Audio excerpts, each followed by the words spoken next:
Olá, sejam bem-vindos mais uma vez à minha casa.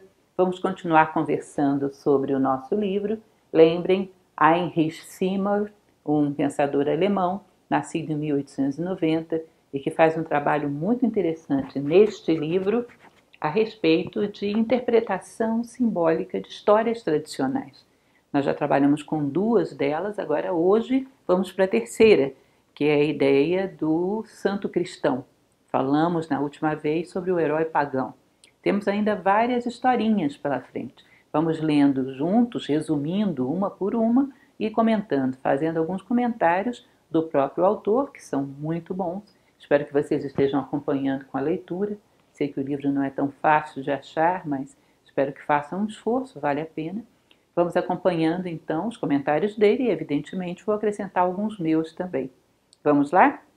Para quem leu a história sabe que essa história do santo cristão se refere a São João Crisóstomo, que foi verdadeiramente um religioso que existiu, teria sido bispo de Constantinopla, nasceu em 345 e morre no exílio aos 62 anos. Existe inclusive um relato da história dele, aproximada pelo menos da história real. O que nós estamos tratando aqui é de uma fábula que foi criada em cima da história dele, que foi publicada pela primeira vez no século XV, que trata da história do João Boca de Ouro, que era o nome que ele recebeu. Baseado na história de um santo real, criou-se uma espécie de uma lenda medieval do João Boca de Ouro. Bom, conta-se que havia um papa muito bondoso, muito pio, que sempre que ele estava caminhando com a sua comitiva, quando chegava a hora das suas orações, ele se afastava. Afastava-se e ia para um canto para orar sozinho, gostava de solidão nesse momento. E quando ele o faz, ele começa a ouvir uma voz com um choro, que é alguma coisa forte, estranha, e aí ele adentra um pouco mais na floresta para procurar e não sabe de onde parte aquela voz. Pensa, bom, é um fantasma? E aí ele em voz alta diz, em nome de Deus, quem é o dono dessa voz que se apresente? E a voz começa a falar com ele e diz que era uma alma que estava sofrendo dores terríveis, que estava presa no inferno, e gemia e fazia lamentos terríveis de se ouvir. E ele pergunta, muito penalizado, o que eu posso fazer por você, pobre alma? E essa voz responde, não, você não pode nada, mas existe um menino que está por nascer, chamado João, que se ele rezar 16 missas em meu nome, eu serei libertado. Aí essa voz explica para ele que havia um casal muito bondoso, virtuoso, que vivia em Roma, cuja esposa estava para dar à luz a um menino, que esse menino se chamaria João e se tornaria um homem muito sábio e muito bom. Entregou inclusive para o Papa o endereço onde vivia esse casal, ou seja, a informação foi bem precisa, e quando o Papa volta a Roma, vai procurar esse casal. E pede que quando a criança nasça, seja levada até ele, que ele gostaria de batizá-la pessoalmente e gostaria de criá-la. Imaginem vocês um casal que não tinha muitas posses, ter a possibilidade de ter um filho criado pelo próprio Papa. É lógico que eles ficaram muito felizes com isso. Então, quando nasce o menino, é levado até o Papa, que o batiza e o adota. Com 7 anos de idade, esse menino começa então a receber as suas lições no colégio. Só que ele, o pequeno João, tinha uma dificuldade tremenda de aprendizado e já começava a ser objeto de deboche de outras crianças, e isso o fazia sofrer muito. Todos os dias ele ia então a uma capela à presença de uma virgem, uma representação da virgem, onde ele fazia suas orações e pedia que pudesse aprender os seus ensinamentos, que tivesse capacidade de aprender na escola aquilo que era ensinado. Uma ocasião, no meio de uma dessas suas orações infantis, ele ouve uma voz vindo da imagem. E essa imagem diz a ele, João, vem até aqui e beija os meus lábios. E ele fica horrorizado com isso. Como assim? Isso é uma profanação. Mas ela insiste, faz o que eu estou te dizendo. Beija os meus lábios, que toda a sabedoria será passada para você através desse ato. E o menino, diante da insistência, vai lá e toca com seus lábios de criança puros os lábios daquela imagem da Virgem. E automaticamente, quando acontece isso, a sua boca fica marcada por uma aura dourada que brilha como se fosse uma estrela e toda a sabedoria do mundo passa para ele. Quando ele volta ao colégio, todo mundo se assusta, porque um dia era um menino que não aprendia nada, no outro dia é um menino que começa a ensinar os próprios professores, não havia nada que ele não soubesse, começa a ser ele o mestre naquela escola, ainda muito pequeno. Isso surpreende a todos. À medida que ele vai crescendo, o seu pai adotivo, que era o próprio Papa, ansioso por que ele rezasse as 16 missas em honra daquela voz coitada que sofria tanto, ansioso que ele libertasse aquela pobre alma, não conta para ele essa história, mas o ordena como sacerdote com apenas 16 anos. E com 16 anos, um menino sacerdote, ele reza a sua primeira missa. Mas enquanto ele rezava a missa, dentro dele ele começa a se inquietar. Ele sente como se ele não tivesse a autoridade necessária para ministrar aqueles ensinamentos. Ele diz: bom, eu precisaria saber mais para poder redimir o pecado dos outros. Não me sinto digno disso. Eu sou apenas um menino, eu não sei nada. Assim que terminar essa missa, eu vou me dedicar à pobreza, vou passar toda a minha vida vivendo como um monge pobre, como um pobre religioso, dedicado a orações, abstinências, para que eu aprenda alguma coisa e tenha alguma coisa para dar. Bom, quando termina a missa, se faz um banquete em honra ao novo sacerdote, e assim que aquilo termina, ele já estava determinado. Veste uma roupa muito simples, pega apenas um pedaço de pão e parte para a selva. No meio da selva, ele constrói um pequeno eremitério, onde com folhas, com os materiais, madeiras do local, ele vive ali dentro. Lógico que o Papa fica chocado e consternado quando descobre isso. E pede que todos o procurem para todos os cantos. E apesar de todos os esforços, as pessoas não conseguem achá-lo.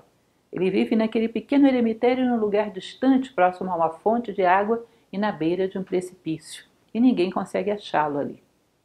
E assim, passam-se os anos e João fica vivendo ali e se torna um eremita que todos os dias se dedica a orações e louvor a Deus.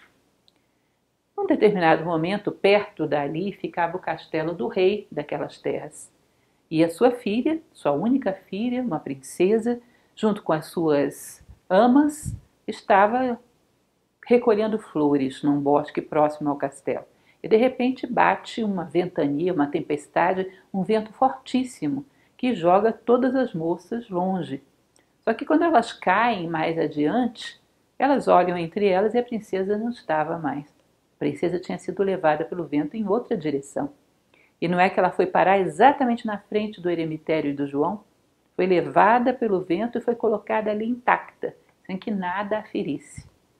Quando ela acorda naquele local que ela não conhecia, no meio da floresta, fica assustada, mas vê a cabana e vê que havia um homem orando lá dentro e pede a ele socorro. O susto de João foi enorme, como essa jovem chegou aqui. Mas ele percebe que ele não poderia, seria do desagrado de Deus, deixá-la ao relento, ameaçada de ser atacada por uma fera selvagem. Então ele decide traçar um risco dentro do seu eremitério, onde cada um ficaria de um lado, jamais se tocariam, e ela viveria uma vida como ele, casta e dedicada a orações e louvores. Ela evidentemente aceita, e assim passa um tempo com os dois vivendo de uma maneira santa. Mas conta a história que alguma entidade diabólica, invejosa da excessiva pureza dos dois, insufla em João os seus instintos grosseiros, mais animais, mais seu ímpeto sexual que ele continha com tanto cuidado, atiça isso nele. Até que uma noite ele acorda e se lança nos braços da princesa e os dois caem em pecado. Assim que isso acontece, os dois caem num desespero ainda maior do que o chamado pecado que havia sido cometido. E ele se desespera, perde totalmente a cabeça e pega a princesa, que para ele tinha sido objeto da sua tentação, e arremessa no precipício. Feito isso, João cai num grande desespero, que ele percebe que ele tinha cometido um segundo erro ainda pior do que o primeiro. A jovem não tinha nenhuma culpa, tinha sido, na verdade, induzida por ele ao erro, e ele tinha sacrificado uma inocente por loucura. Isso faz com que ele caia numa grande dor e num grande arrependimento. Sai vagando pela floresta e resolve procurar o próprio Papa para se confessar. Quando ele chega, muitos anos tinham passado, o Papa não o reconhece. Quando ele se confessa, o Papa o rejeita, diz que ele era um miserável assassino de uma jovem pura, que sumisse dali. E ele fica desesperado, volta para o seu eremitério e fica pensando numa solução para se redimir do seu erro diante de Deus. Então ele resolve, uma vez que eu fui como uma besta terrível, eu vou me comportar como uma besta terrível, que eu me revelei ser, até que Deus, com a sua misericórdia, seja maior do que o meu pecado, maior do que a minha bestialidade e me perdoe pelas minhas faltas. Entendam bem, sem julgamento de valores mediante o que se pensa no século XXI, estamos falando de um conto medieval. Então, sem julgamentos. Ele, considerando-se um grande pecador, resolve o seguinte, que a partir dali ele só viveria de quatro como uma besta. Jamais se colocaria de pé. Viveria, se alimentaria, se arrastaria para o seu eremitério como um bicho, como uma besta. Não voltaria jamais a se pôr de pé, até ter a certeza do perdão concedido por Deus. E assim acontece. E as suas vestes de monacais, as suas vestes de religioso apodrecem grudadas ao corpo dele e se junta poeira, sujeira, os cabelos desgrenhados. Ele fica como um monstro mesmo, como um bicho. Um corpo coberto que já não se reconhece que aquilo é um ser humano. E sempre andando de quatro, quando cansado se arrasta até o seu eremitério, que vira como uma toca de um bicho, um local antes santo, que ele mantinha com tanto cuidado, agora se torna como uma toca de um bicho. E ele vive ali por muitos anos. Até que, passados muitos anos, o rei procura sua filha, não encontra, fica muito sentido, a rainha volta a engravidar e dá à luz a um menino. Resolvem levar para que o Papa batize o jovem infante. E assim que o Papa se volta para fazer isso, realizar o ofício, o bebê, recém-nascido, começa a falar e diz: não, não é você que deve me batizar. Eu quero ser batizado por um homem santo chamado João.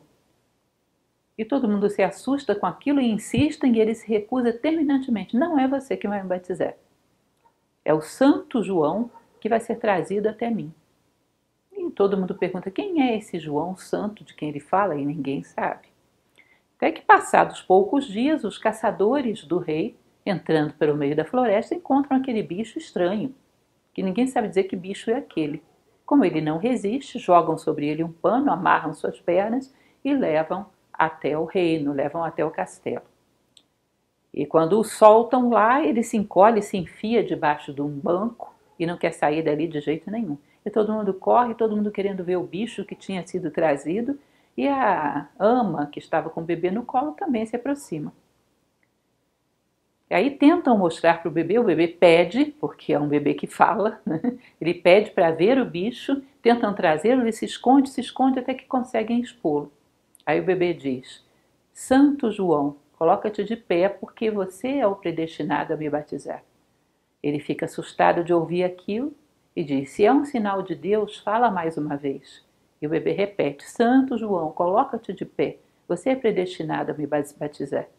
E ele faz uma oração e diz: Senhor meu Deus, se me perdoaste pelos meus erros, expressa-o através da voz dessa criança.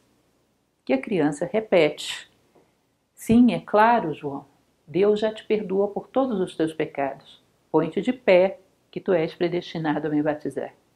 Ele, diante disso, em estado de graça, se coloca de pé, e assim que ele o faz, cai tudo aquilo que estava grudado à pele dele, todas aquelas sujeiras, o cabelo desgrenhado, a roupa apodrecida, tudo aquilo cai, e ele fica desnudo, e as pessoas trazem vestes para ele, e ele fica limpo, totalmente limpo, como se aquilo não fizesse parte dele, como uma casca de uma árvore. E ele então batiza a criança, e o Papa, que ali se encontrava, fica curioso para saber quem é aquele homem. Pede que ele venha à sua presença, e ele fala: meu pai, o senhor não se lembra de mim? E o Papa não lembrava, já havia passado muito tempo. Eu sou teu filho que foi criado por você, educado por você, rezei a primeira missa e depois fugi para a selva. Não me sentia puro o suficiente para redimir um pecador, uma vez que eu não sabia o que era o pecado. E o Papa se assusta. Aí ele conta tudo o que aconteceu no seu eremitério, a história da jovem e como ele se sentiu massacrado por esse pecado terrível que ele cometeu, que ele não esperava ser capaz de cometer. E o rei, sabendo dessa história, fica muito consternado porque percebe na hora, bom, essa era minha filha. E pede que João o leve então ao precipício para ver se encontram os ossos, para ver se dão uma sepultura cristã à menina. E eles vão até lá, descem por aquele barranco, vão até o fundo do precipício e qual é a surpresa deles quando chegam lá, encontram uma bela jovem, bela como era no momento em que foi arremessada, vestida com as suas belas roupas, sentada. E ele pergunta, quem és tu? Ela diz, olha, eu sou aquela que tu arremessaste no abismo. Deus me sustentou, eu estou intacta. Ela é devolvida aos pais, e isso é uma grande festa, e João segue então com o Papa. E o Papa o nomeia como bispo, e a partir daí ele retoma o seu apelido de João Boca de Ouro, porque as palavras que saíam dos lábios dele eram como ouro. Bom, vejam bem, essa história é cheia de passagens, a história em si é muito linda. Um conto medieval belíssimo, apesar da sua violência, mas tem por trás de tudo isso uma explicação. A primeira coisa que o Seymour vai dizer é que existe aí o mistério da integração do mal. Ele lembra uma passagem do Parsifal, onde o herói ao final cantam em seu louvor que o Redentor seja redimido. Ele, para que fosse um redentor, para que pudesse redimir as pessoas do pecado, ele não poderia ser um ingênuo.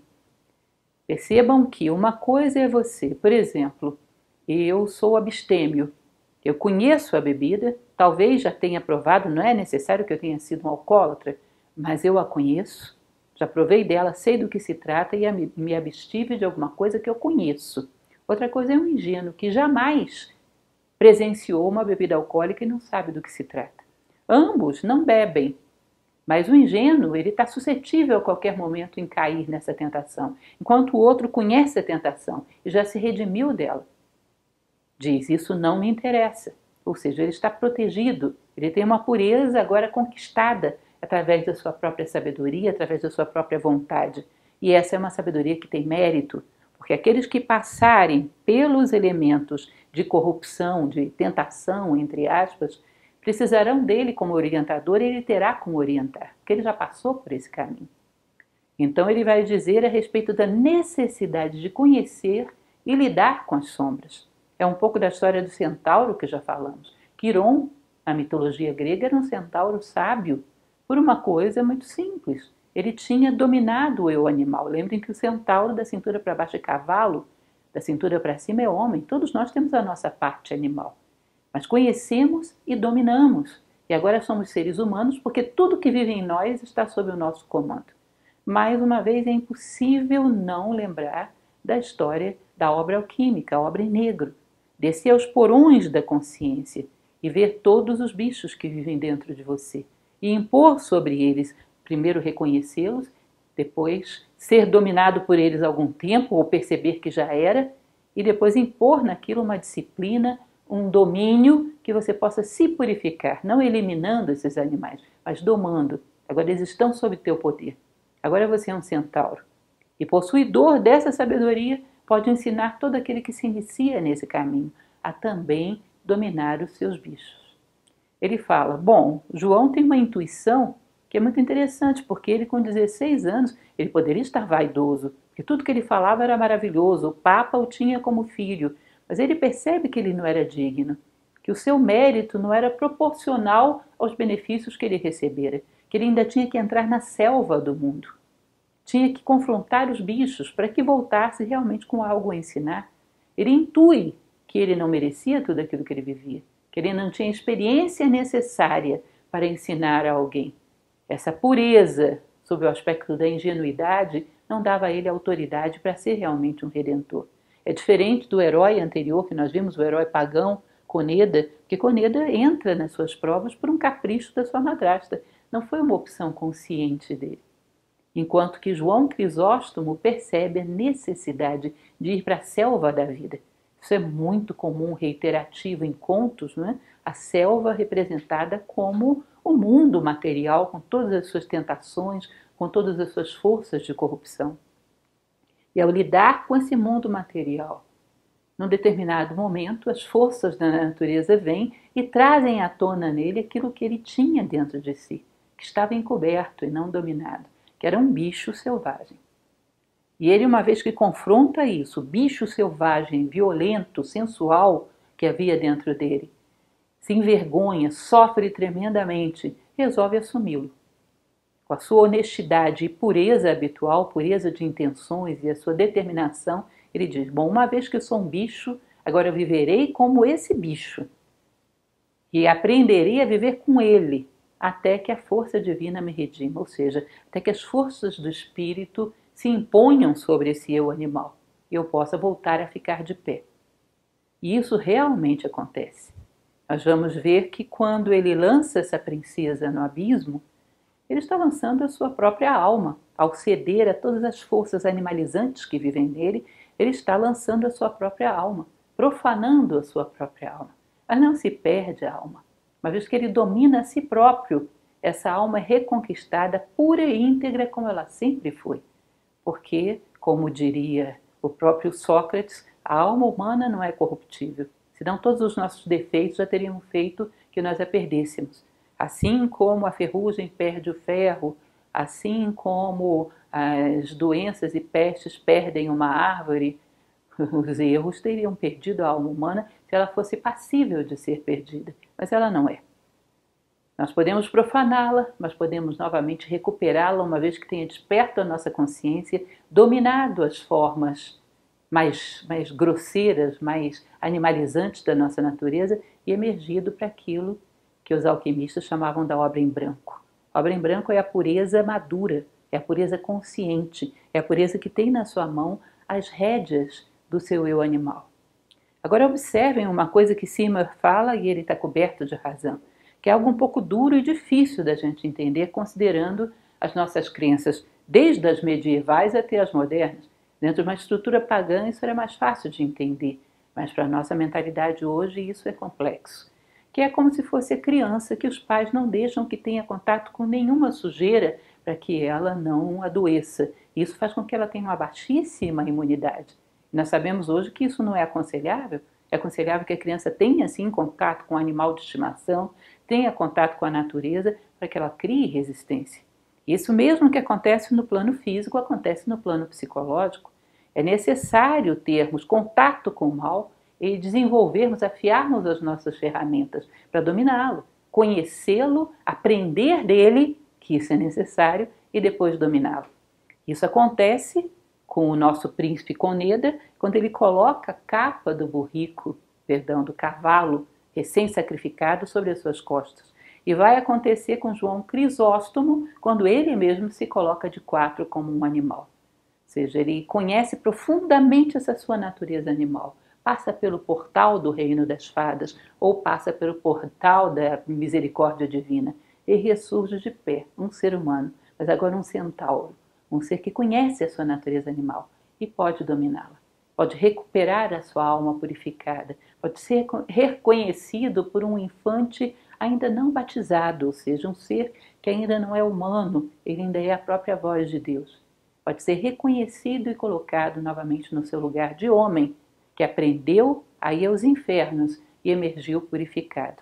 Então essa questão de lidar e tomar o eu animal como um bom instrutor para a teologia cristã da Idade Média era um absurdo. Isso tem que ser colocado de forma muito simbólica, mas na verdade, para os pagãos isso era encarado com muita naturalidade. Aprender das forças da natureza não é que você tem que cair nela, mas reconhecer que dentro de você existem todos os males do mundo. Por isso, na alquimia medieval, abria-se dentro do homem, logo depois da obra em negro, a cauda pavonis. Ou seja, a cauda do pavão se abre dentro de nós. E nós vemos que todos os males que existem do lado de fora existem do lado de dentro. A diferença do homem sábio é que ele os viu e os dominou. E do homem ignorante é que ele não viu e foi dominado por eles.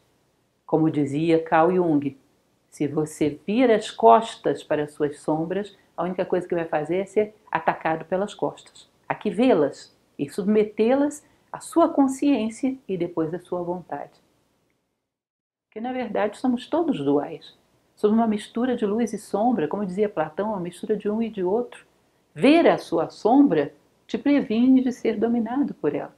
E acreditar que elas não existem nos faz ingênuos despreparados para a vida. E se você vê as suas sombras e as domina, Alguém que é dominado por elas, você tem alguma coisa para ensinar. Então é aquele que foi redimido e agora pode se tornar um redentor. Essa é a história de João Crisóstomo. Vejam vocês que nessa história Seymour se esmera em termos de simbolismo e mostra o caminho da ignorância até a sabedoria como um caminho onde se acentua a luz, mas se enfrenta as sombras. E quem não o faz, não tem como ensinar para aqueles que vêm atrás. Se confrontar sem medo, com honestidade, as próprias sombras, assumi-las, são minhas sombras, e aprender a reverter a energia delas, tomar a rédea delas na sua mão e fazer com que você tenha as rédeas do eu animal. Não se torne um lacaio na mão dessas forças, mas o Senhor, o dominador de si próprio, que portanto tem autoridade para conduzir outros, fazer uma ponte, esse é o verdadeiro pontífice, entre terra e céu, conduzir outros que também queiram prevalecer sobre as suas próprias sombras. E essa é a história de João Boca de Ouro, que se tornou então um bispo por toda a sua vida e foi capaz de espalhar palavras de ouro.